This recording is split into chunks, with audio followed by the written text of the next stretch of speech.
Hello, my queens and kings. Welcome to Pharaoh Tarot. I'm Butterfly Williams, and I'll be serving up a moonwave reading for the waning moon in Aries.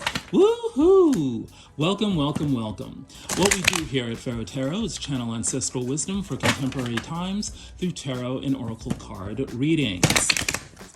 If anything I'm about to say resonates for you, please like, share, subscribe, and comment. It really helps out the channel.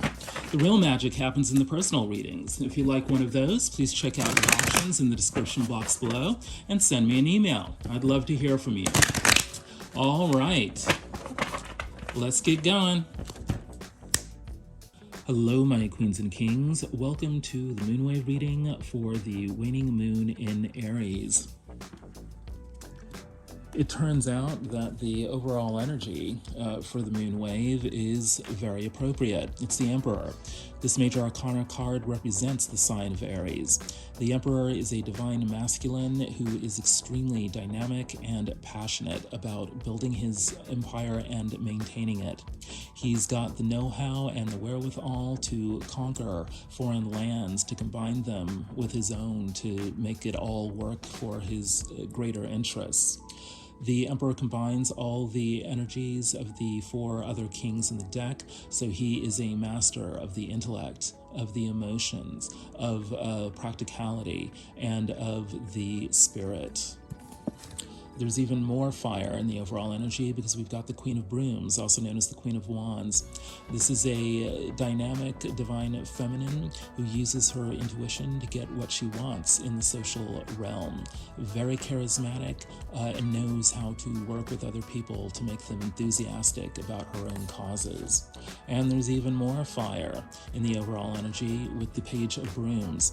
This is an energy of excitement, of enthusiasm, of a great passion for wanting to explore the self and all that it can possibly do and mean. Then we have the Page of Cups. Finally, at least a splash of water to cool down all the fiery passion of all the other cards in the overall energy. The Page of Cups is a giddy young love feeling. It's also the willingness to acknowledge the emotions and make amends if need be for going a little too far or not doing enough in a particular situation. It is a tender, expressive, and creatively passionate page who wants to bring messages of creativity and love to the world. So overall, a very dynamic, if somewhat tender, overall energy. The overall advice is the moon. We need to use our intuition to deal with our own secrets, particularly if they're of an emotional nature. We also can use our intuition to ferret out the secrets of others.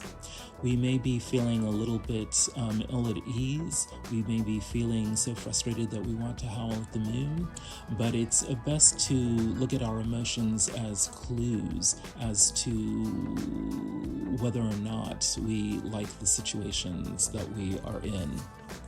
We've got the Three of Swords. So it's looking like there may have been some past or current heartbreak that is troubling our intuition at the moment. But there's also the Six of Wands. So there is a victory at hand. Perhaps part of the heartbreak has to do with not getting the recognition that we deserve. We need to validate our own need for validation and be willing to realize that we've come a long way and have contributed much to those around us. And it's okay for us to expect some recognition for that. And it's looking like this may have happened in the world of work because we have the Three of Pentacles.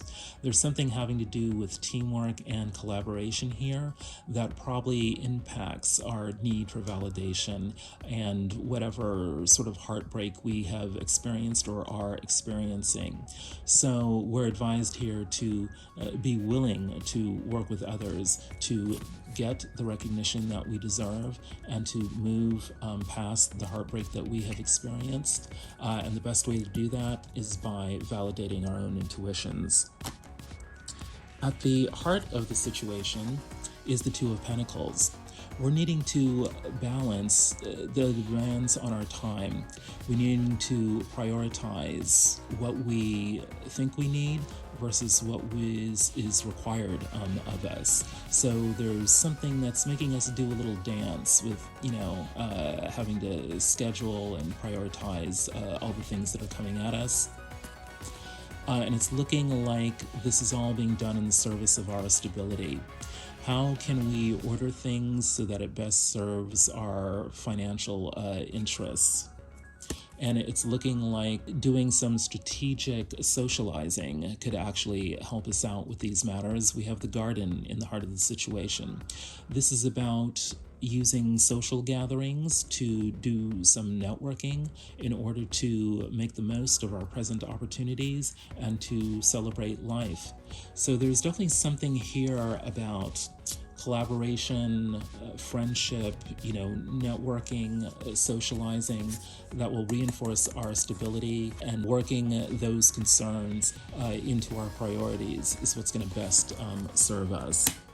What is in the upper world? We've got the Page of Machetes. So we're under pressure to figure out some information that is going to help us with our concerns around stability, figuring out what we need to do in order to, show up in the right social moments to advance our interests. Then we've got the Four of Swords.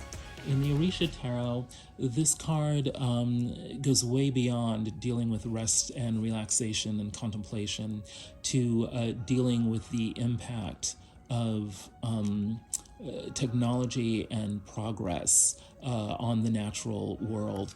You'll note that Wildfire is here at the bottom of the card. It's interesting that all this fire is showing up on the tray, given all the wildfires that are happening around the world this moment. So there's something here about making issues of climate change and the environment and the impact of technology on the environment work for us. Perhaps there are some opportunities that have to deal with those fields that will actually make a difference for us in our stability.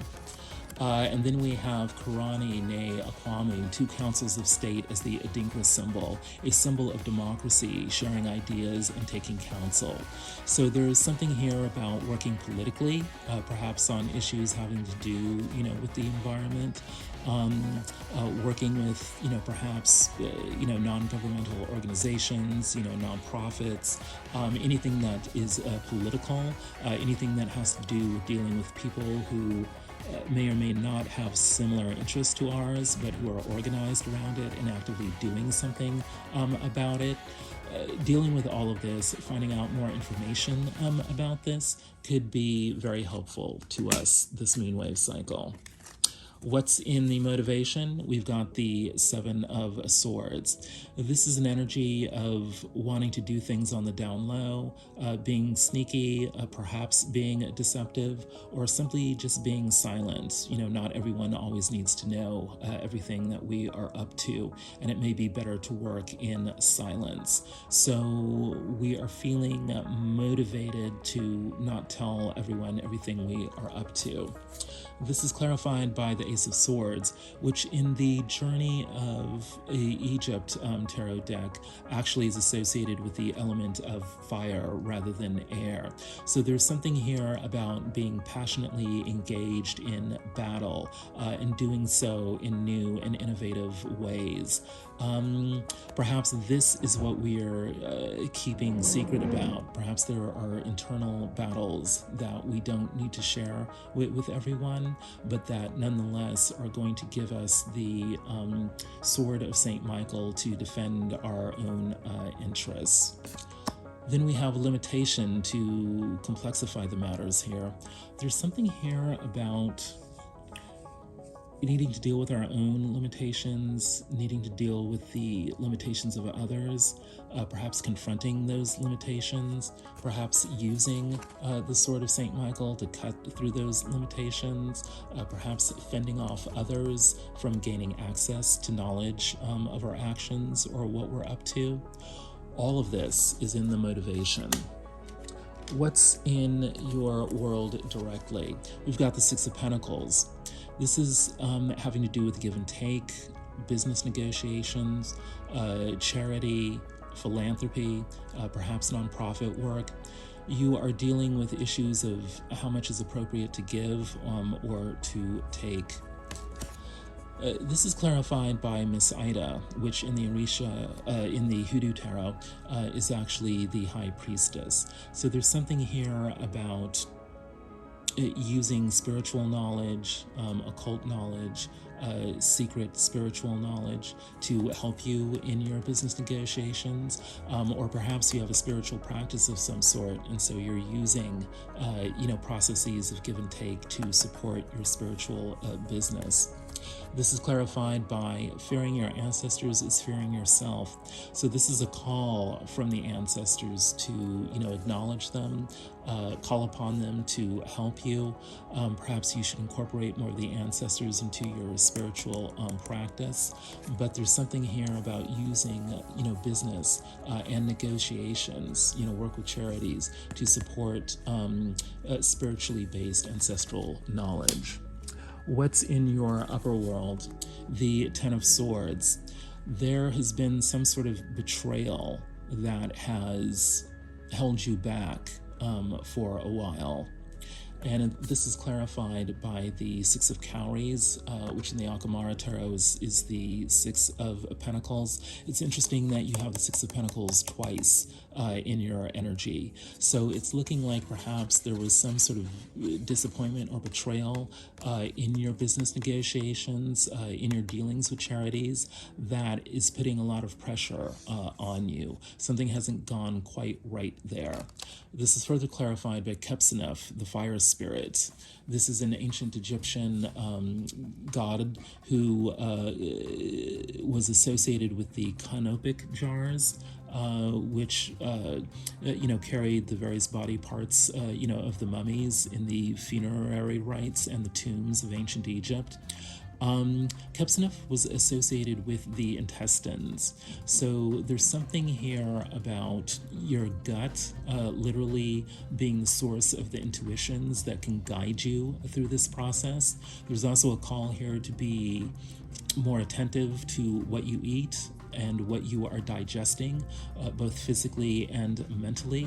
There's also something here about using processes of warmth and fire, either as means of divination or simply just to keep you warm and to light up your spirits. Using a fire and warmth and your gut to figure out, how the betrayals of the past, impacted your business dealings, perhaps your funding, your ability to give to others is a key pressure for you to be dealing with right now. What's your motivation? The Nine of Cups. You are focused very much on your wishes and your desires, and you're also likely to get them. If you can lighten up enough and be playful enough to give yourself over to that which you truly seek. We've got the Hermit clarifying that energy. In this deck, the Dust to Onyx, the Hermit is portrayed as a seer into the dark. You'll notice there's no lantern in this portrayal of the Hermit. There's something here about the inner illumination allowing you to see through the dark. So if you are dealing, with dark times, and the advice about the moon may indicate that you are, rest assured that you are actually able to see in the dark, and you will be able to see that which you truly desire, and you'll be able to see how to get that which you truly desire. Then we have your power animal as the crested porcupine. Face your fears, open up and be vulnerable. Isolation is not the only way to protect yourself. Proceed with caution and confidence. Yeah, so it's interesting that the Three of Pentacles, the card of teamwork, showed up in your overall advice. because with all this fire energy out on the tray, and especially the garden, which is the card of social networking showing up in the heart of the situation, there's definitely some advice here to, not let your desire to be hermit-like, completely run the show this moonwave cycle. When you should certainly carve out time to come into contact with yourself, do your personal rituals that allow you to sink deeply, within, to allow yourself to illuminate the darkness. But then you must come back out to sharing your knowledge with others around you, friends, family, co-workers. You don't want to isolate yourself so much that you're not able to access, the opportunities and support that they want to give to you. What's going on with the other? It's important to know that the other could be other people, but it could also be your shadow. The other could be how other people are looking at you, or it could also be how you are looking at other people. So all of those, routes of interpretation are at play here. The other has the King of Cups going on with them directly. This is an energy of manifesting emotional intelligence, both in terms of emotional support and creativity. And it especially applies to knowing how to bring people together in emotional alignment with a particular cause in a way that causes them to experience, beauty as an internal experience.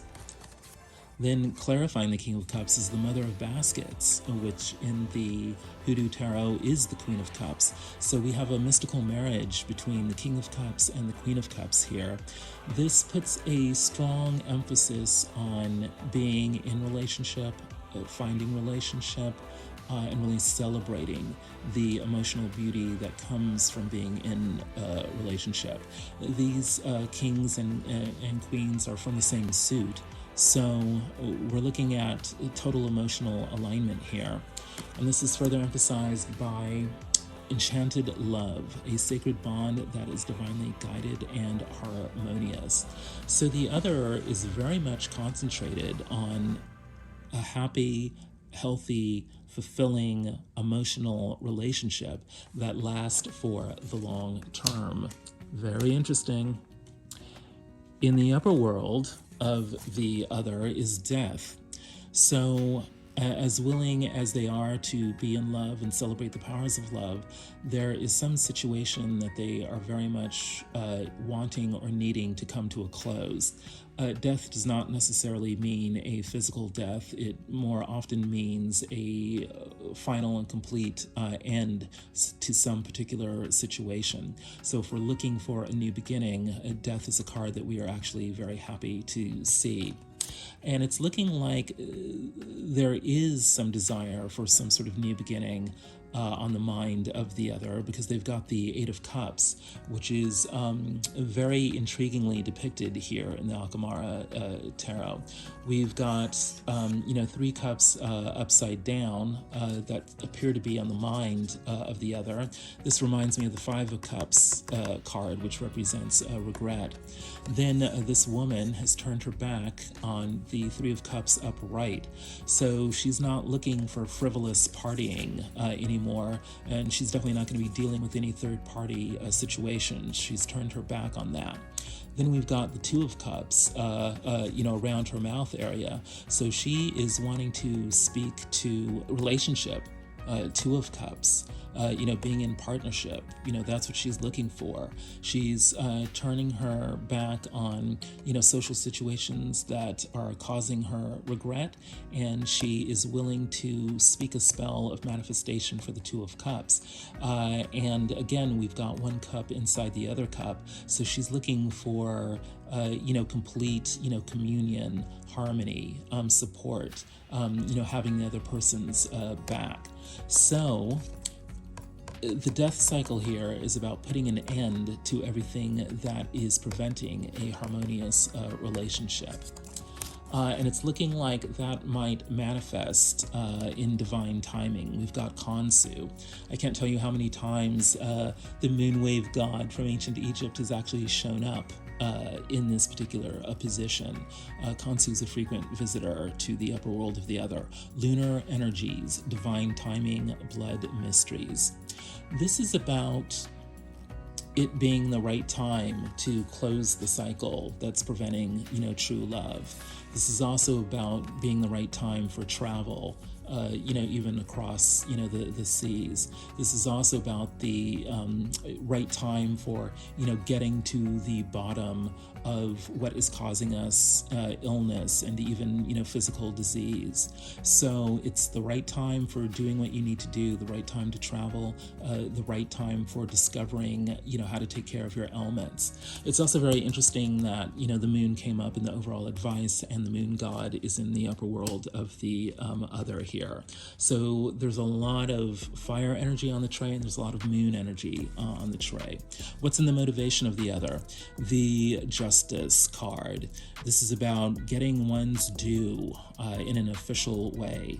This is about good karma that brings things into balance. It could also be about social justice, doing things right in a social sense.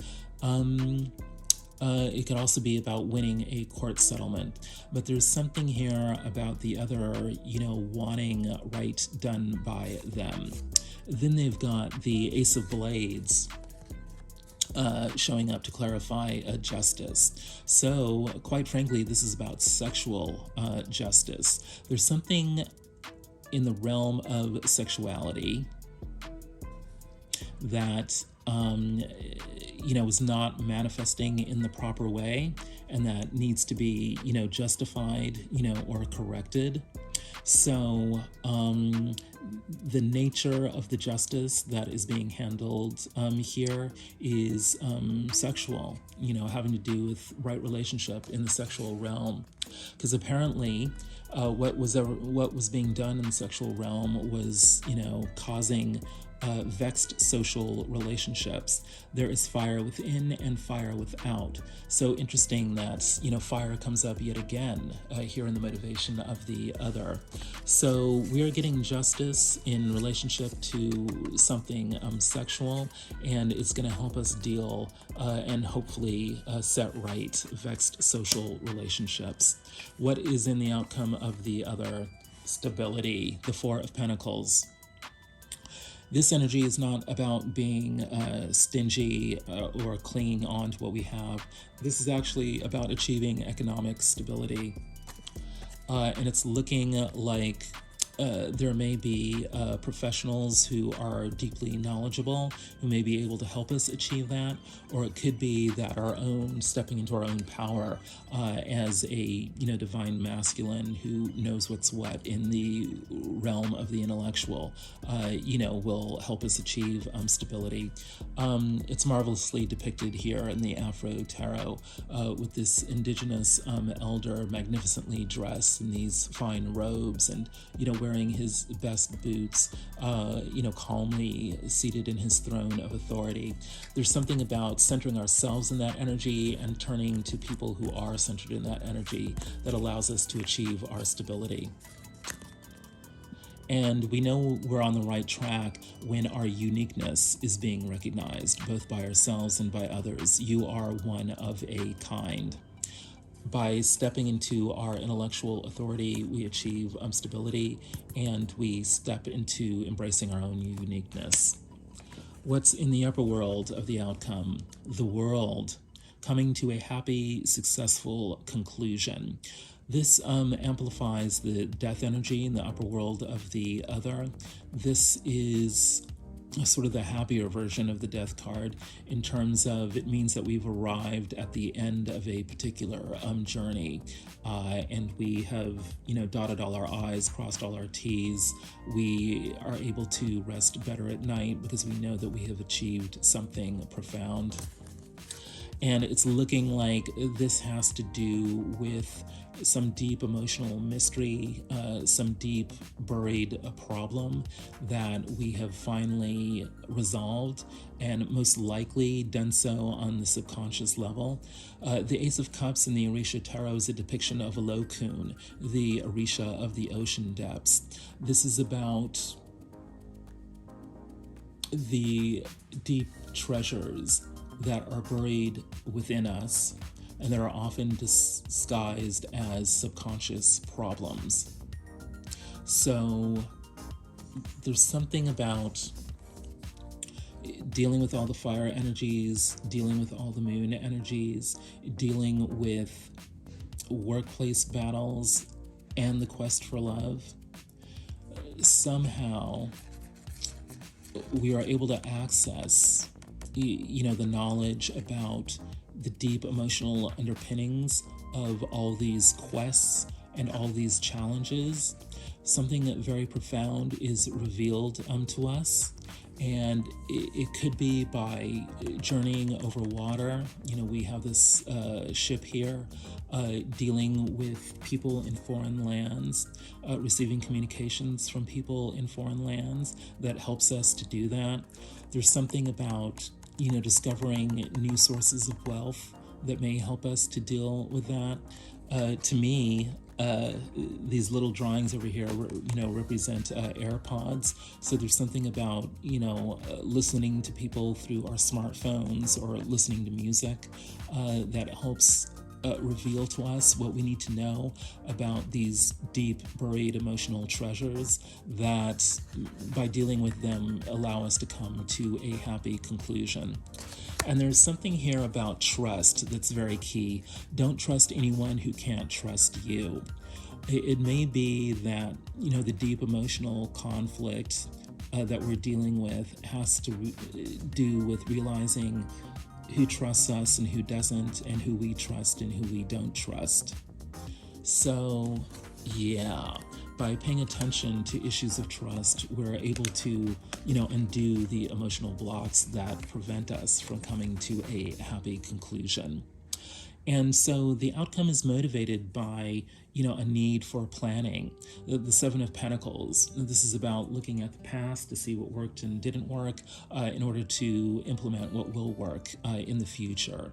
So there's an air here of working, very hard, but doing so in a strategic way in order to increase our abundance in the future. And this is reinforced by the Three of Wands, which in the Journey to Egypt tarot depicts the ancient Egyptian Pharaoh Hatshepsut, one of the more magnificent female rulers in history, receiving a royal barge full of treasures from foreign lands. It's interesting, in this depiction of the Three of Wands, the ship has already come in. We're not merely waiting for it. So it indicates that our planning is already beginning to pay off, and that we are beginning to get the rewards, the fruits of our past endeavors. Reassessment. Time to take another look at this situation. There are many possibilities. However, each possibility will lead you to the same outcome. You have nothing to lose. So there's something here about, in our planning process, which is beginning to see fruits, we need to do some recalibration to make sure that we are in fact getting the rewards that we want.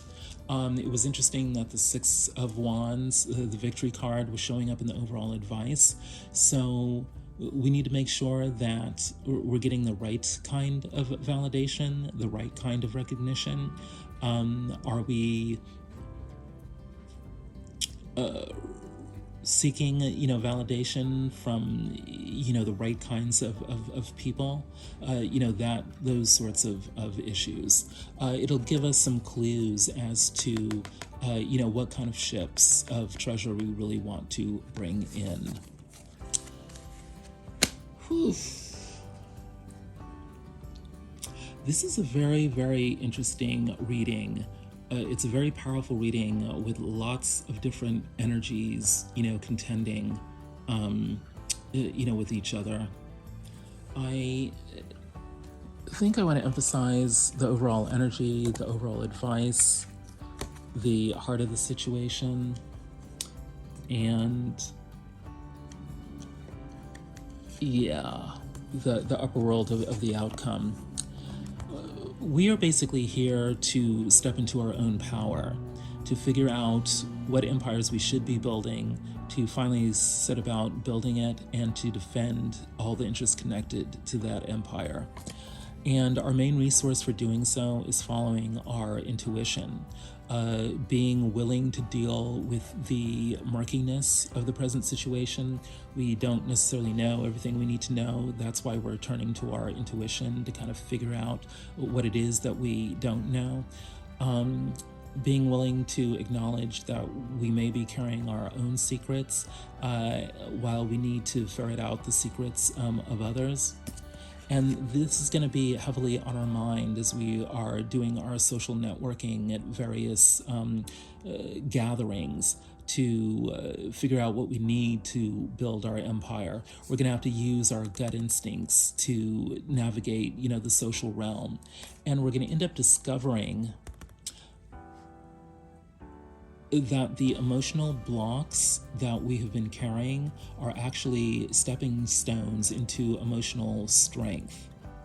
We are going to be discovering that the treasure we're really seeking is the treasure within, and ironically, the treasure within, that is our self-love, our self-knowledge, a validation of the many skills that we've built up, over the years, and realizing that it's okay to want recognition for all that.